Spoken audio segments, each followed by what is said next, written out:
if you could give it to me, let's just say in 3 simple sentences, why me? I'll just give you an example. Why me getting pushed on the floor as a, I don't know, as a middle schooler, and the whole school laughing at me? How does that stop me from approaching girls as a 37-year-old man? Okay, it happens as a kid. 3 and sentences. your subconscious is saying, what does this mean that I got pushed on the floor? Okay. You probably form a belief like no one likes me. And this hurts. This sucks. Okay. Now you're approaching a girl and your brain is saying, listen, same thing's going to happen that happened when you were a kid, and it's going to suck just like it did back then. And your brain says, I don't want you to feel that. I'm giving you anxiety so you don't approach her, don't get pushed on the floor, and don't feel the pain. Okay, cool. Very cool. So basically, to make it simple, you get pushed on the floor as a child in middle school. You think people don't like me. And therefore, when you want to go for the girl that you want to talk to, that trauma activates and says, nobody likes you. Therefore, we're going to stop you from potentially feeling this pain. Now, how is this trauma deep rooted and kind of like alive, if you will? How is it like it gets stuck inside of us? Right. Can you explain how? Like, how does the triggering occur? Like, why does it stay there? Why doesn't it just go out on its own?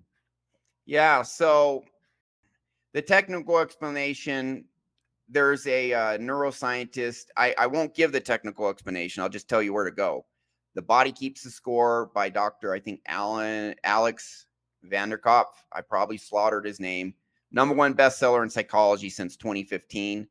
We literally store, when we have painful things that happen to us as kids, it gets trapped in the nerves and neurons in our body and it won't heal. It's stuck there. And our subconscious mind is designed to be like soft clay.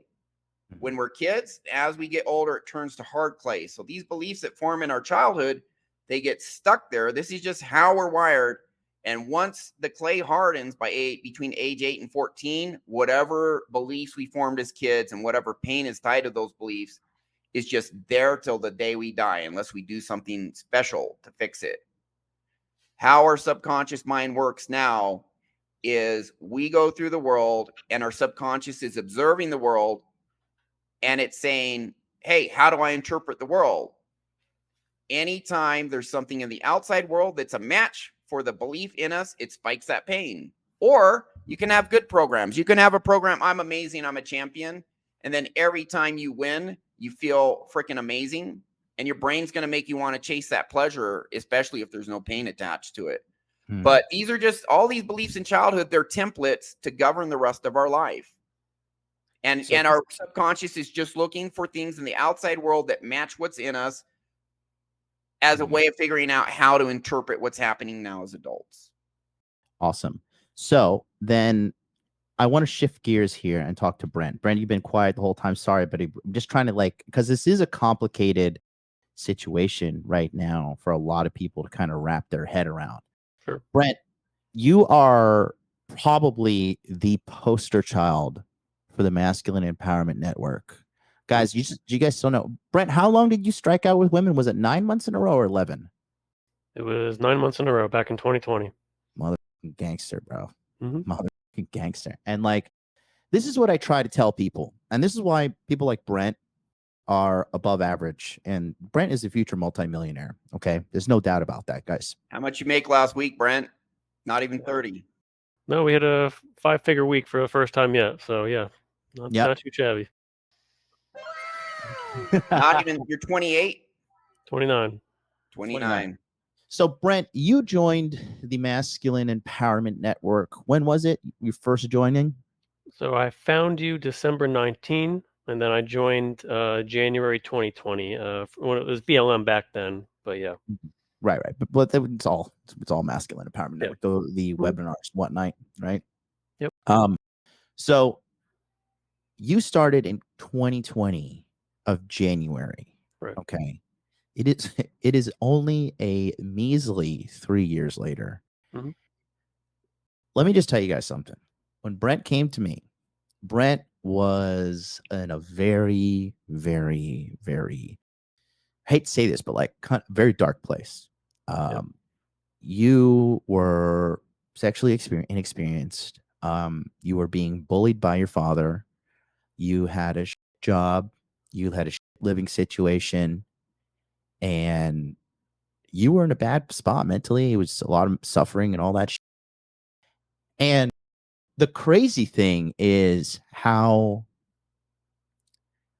I mean, I told you that if you just stick with me, we can turn your life around. I said that. And I said it's going to be hard. And if you do the work, though, if you follow the principles, money, muscles, game, frame, you will have the life that you want. It is absolutely mind blowing how you have completely turned your entire life around since then. Why don't you just kind of walk them through the journey of starting in New Jersey, ending up in Texas, getting caught in a fucking ice storm, losing power, like moving to Texas in the middle of the pandemic. You were just a solid yes man. Anything we said for this man to do, he said, you know what? These guys are multimillionaires. These guys are super successful with women. These guys have everything that I want. He got in full blown shut the fuck up and listen mode, and just made his first 5-figure week last week. First in 1 time week. 1 week, 5 figures, 29 years old, still a baby in manland. Brent, why don't you just go ahead and take it away? Just give us the full story. I want you to seriously, from the beginning to where you are now, go into as much detail as possible about how everything was turned around through the Masculine Empowerment Network and with Ryan here from Inner Masculine. Yeah, how much did Inner Game help? Okay, yeah, for sure. Well, first of all, thank you for having me on. Always a pleasure to be with you, John and Ryan. So yeah, anyway, started out back in January 2020. I was an absolute disaster. Living with my parents, it was an abusive situation. Nonstop bullying, had constant anxiety. Between having, a lot of fights between me and my father. Just wasn't working. Actually, couldn't even hold a job in 2019. Had 2 or 3 jobs, and I wound up quitting prematurely, and they were pretty good gigs. Zero dating at all. Total incel. Just really, really dark place. Inner game, total disaster. Just very, very angry. A lot of anxiety. Working out 2-3 hours a day to try to control the anger, but that just put a dent in it. You know, but yeah, found you guys back in January 2020.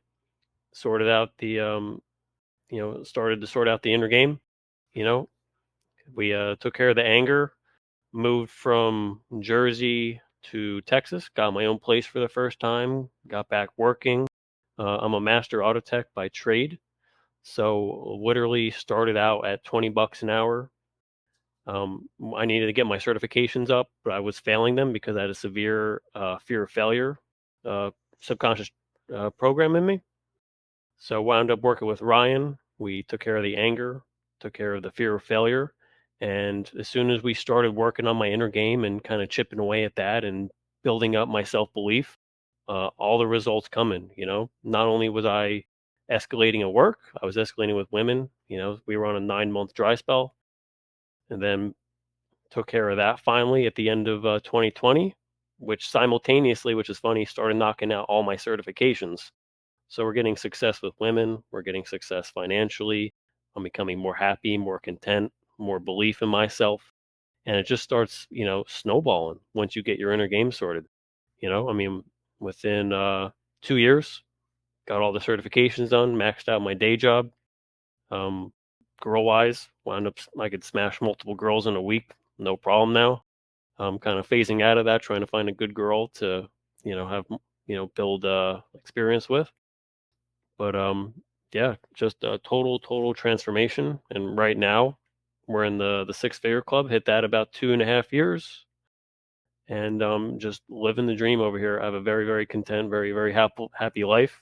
I'm with you high value gentlemen. Strive every day to get there, and just improve. Every single day. Brent, Gee, I called Brent. I was like, Brent, listen, I'm going to be in Dallas. I need you to pick me up. I need you to bring me 2 guns, and I need you to take me to my apartment. He's like, yes, sir. Whatever you need, brother. Whatever you need. You know, strapped and clapped, baby. Don't run up on me in the United States. Me and my boys, we're going to tear you up.